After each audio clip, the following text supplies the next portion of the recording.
ettin, ne bir söz ne de bir iz koydun.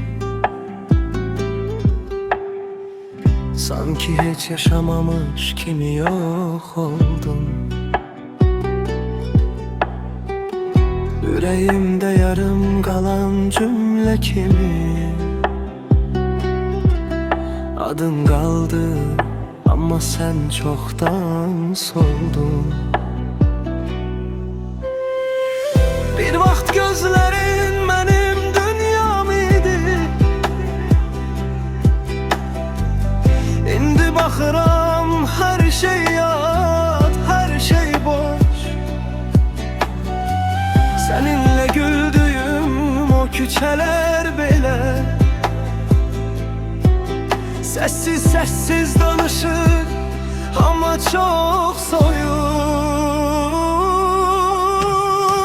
Soruşsan necəydim deyərəm yaxşı, amma geceler həqiqət çıxar üzə.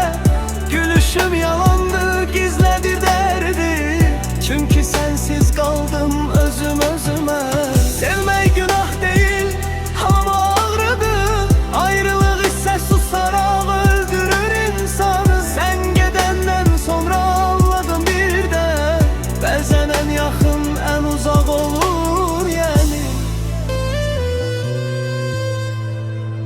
İndi ne sen varsan ne de o biz, bir hatire kaldı bir de bu sükut. Sevgi bitmedi, sadece etti ve ben kaldım yarım sessiz unut.